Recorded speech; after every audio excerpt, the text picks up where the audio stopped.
علامہ سبطین اکبر صاحب نے ہمیں جو ہے وہ زوم لنک پہ جوائن کر لیا ہے، تو میں پہلا جو سوال ہے ان کے آگے ہی رکھوں گی۔ آج بڑا مبارک دن ہے علامہ صاحب، اگر آپ ہمیں سن پا رہے ہیں۔ امام حسن کے اخلاق میں نبی کا انداز ہے اور کردار میں علی المرتضیٰ کا انداز ہے، شجاعت میں ہاشم کا جلال ہے اور استقلال میں ابو طالب کے تیور ہیں۔ ایمان اور یقین کی بات کریں تو عبد المطلب کا نقشہ نظر آتا ہے۔ صلح کے نقیب ہیں آپ، قرآن کے مفسر، کعبے کے محافظ ہیں آپ، اور سیرت رسول کا ایسا وارث ہے کہ حدیبیہ کی تاریخ کو دہرا کر اسلام کو ایک بڑے خطرے سے جو ہے وہ بچا لیا۔ کیا فرمائیں گے علامہ صاحب؟ اعوذ باللہ من الشیطان الرجیم، بسم اللہ الرحمن الرحیم۔ سب سے پہلے تو میں آپ کو شکریہ ادا کرتا ہوں اور تمام عالم اسلام کو نواز رسول جگر گوش بطول حضرت امام حسن مجتبی کی ولادت با سعادت کی مبارکباد پیش کرتا ہوں۔ یقیناً امام حسن علیہ الصلوۃ والسلام وہ ہستی ہیں کہ جنہوں نے اسلام کے اوپر جو سختی آئی اس کو جو ہے اتنے آسان طریقے سے اس کو نبھایا ہے کہ کوئی اور ہوتا تو وہ اسلام کا جو ہے وہ نقشہ اس وقت یہ نہ ہوتا جیسے آج ہمیں دکھائی دیتا ہے۔ تو کیونکہ اندرونی اختلافات ہمیشہ جو ہے وہ قوموں کو تباہ کر دیتے ہیں اور ان سے جو ہے بڑی بڑی جو ہے وہ حکمت عملیاں وہ ختم ہو جاتی ہیں، لیکن یہ رسول اللہ کے نواسے ہیں۔ انہوں نے ان کے بارے میں رسول اللہ نے کہا تھا الحسن والحسین سیدہ شباب اہل الجنہ، کہ میرے یہ نواسے حسن اور حسین یہ جنت کے جوانوں کے سردار ہیں۔ ساتھ میں یہ بھی فرمایا کہ یہ دونوں جو ہیں یہ الحسن والحسین امامان قاما اور قعدہ، یہ قیام کریں تب بھی امام ہیں، یہ اگر جنگ کریں تب بھی امام ہیں۔ اور ان کو اٹھا کے ان کی عظمت کو رسول اللہ نے امت کے سامنے رکھا تھا۔ یہ بھی عظمت جناب حسن ابن علی علیہ الصلوۃ والسلام کی ہے کہ ہاں جی یہ مہر رسالت کے سوار ہیں، کہ یہی جب کندھوں پہ اٹھا کے لے کے جا رہے تھے کہ امام جو ہے وہ جب دیکھا ایک صحابی نے بلکہ حضرت عمر نے یا رضی اللہ نے کہ ہاں جی یہ کیا رسول اللہ کے اوپر جو شہزادے سوار ہیں، تو انہوں نے کہہ دیا کتنے بہترین جو سواری ہے، تو انہوں نے کہا کہ یہ نہ کہو کتنی بہترین سواری ہے بلکہ یہ کہو سوار کتنے بہترین ہیں۔ تو یہاں پہ بچپن سے ہی رسول اللہ نے ان کی اہمیت اور فضیلت کو جو ہے امت کے سامنے رکھا تھا، اور پھر جب سجدوں میں جاتے اور امام حسن جو ہے وہ صغر سنی کی حالت میں رسول اللہ کی پشت پہ سوار ہو جاتے تھے تو رسول اللہ اپنے سجدوں کو طول دیا کرتے تھے۔ اور جب اصحاب پوچھتے تھے یا رسول اللہ آپ اپنے سجدے کو حسن اپنے بچوں کی وجہ سے طول دیتے ہیں، تو کہتے میرا نہیں دل کرتا کہ میں حسن کو اتاروں، بلکہ چاہتا ہوں جب تک حسن کا دل رہے وہ میرے اوپر سوار رہے، چاہے میرے سجدوں کو طول ہوتا رہے۔ یہ اعلان ہے، یہ بتانا ہے کہ ہاں یہ کوئی معمولی شخصیات نہیں ہے۔ رسول اللہ نے 23 سال گزارے بعثت کے بعد، اس کے بعد آگے لے کے چلنے والی ہستیاں یہ ہستیاں ہیں،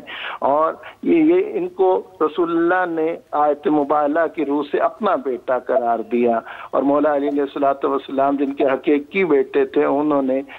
جو ہے ہمیشہ پھر اس کے بعد کہا کہ حسن حسین میرے نہیں بلکہ رسول خدا کے بیٹے ہیں۔ تو بھارت یہ ساری عزت عظمت شان و شوکت یہ رسول اللہ صلی اللہ علیہ وآلہ وسلم کے ساتھ نسبت کی بنا پہ جو سامنے آئی، اور انہوں نے پھر جوانی بھی گزاری تو اسی دین کی حفاظت کی خاطر گزاری، اور پھر جب امت پہ مسئلہ آیا، کیونکہ یہ بہت کم لوگ جانتے ہیں کہ خلفائے راشدین میں جو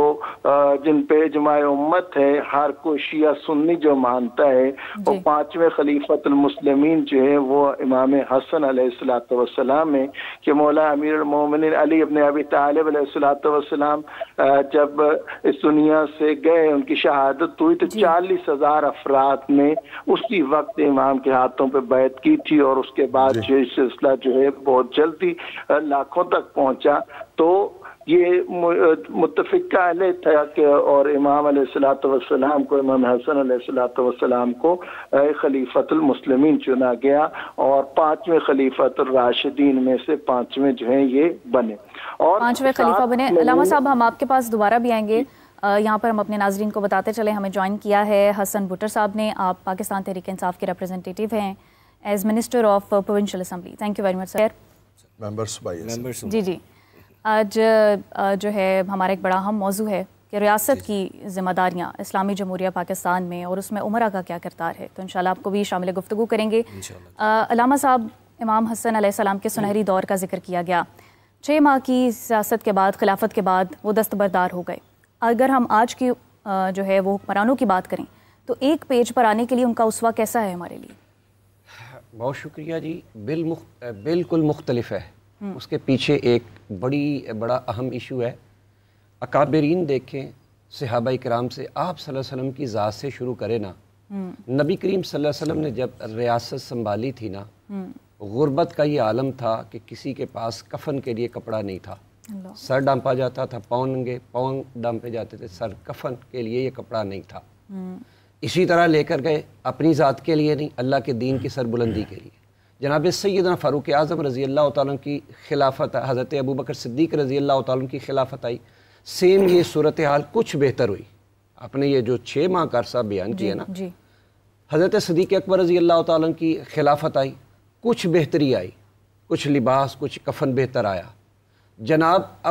اب اس کے بعد جناب سیدنا فاروق اعظم رضی اللہ تعالیٰ کی جب دور خلافت اور حکومت آئی، آپ نے غربت کو اس قدر مارا، وہ جو کفن نہیں ملتا تھا، تو اب تو گلیاں مدینے کی بھر گئی ہیں، بازار بھر گئے ہیں، کوئی لینے والا نہیں۔ وجہ کیا ہے؟ وہ ساری جو شخصیات تھی، سیم امام حسن کی ذات کے اندر وہی سیرت جھلکتی نظر آ رہی تھی جو دراصل نبی کریم صلی اللہ علیہ وسلم نے اپنے خلفائے راشدین میں ٹرانسفر کی تھی۔ اور وہ کیا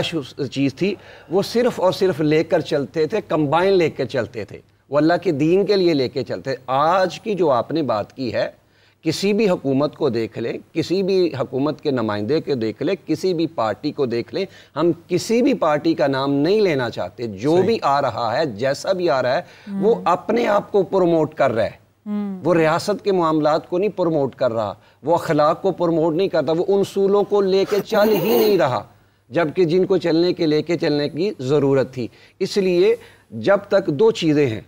ہمیشہ 2 چیزیں ہیں، ایک ہے سیلف، اپنے آپ کو لے کے چلنا، ریاست کو لے کے چلنا اپنے نام کے لیے۔ جس نے بھی اپنے نام کے لیے کسی ریاست کو آگے لے کے چلا ہے نا، وہ کامیابی تک نہیں پہنچا، کامیابی اسی کے ہاتھوں میں آئی ہے جس نے سب کو اکٹھا لے کر چلا ہے، اور یہی طریقہ تھا۔ اور اسی کی صورت میں تو حضرت امام حسن رضی اللہ تعالیٰ عنہ نے بھی فرما دیا تھا کہ بجائے وہ ریاست جس کا قیام آپ صلی اللہ علیہ وسلم نے خلفائے راشدین نے دیا، اور اگر کسی نے تانا دیا، کسی نے بات کی کہ دین کے اندر یہ معاملات بگڑ رہے ہیں، انہوں نے فوراً وڈرا کر کے حضرت امیر معاویہ رضی اللہ تعالیٰ کی بارگاہ میں پیش کیا، جی اگر آپ بہتر سمجھتے ہیں تو آپ اس کو پک کر لیں۔ تو وہاں بھی ایک جو بات کی تھی، اب اگلی پوائنٹ میں جو اہم کرنے لگا ہوں، آپ نے جو حضرت امیر معاویہ رضی اللہ تعالیٰ سے معاہدہ کیا تھا نا، اس معاہدے کا پوائنٹ آج بھی 1 ایجنڈا پوائنٹ تھا۔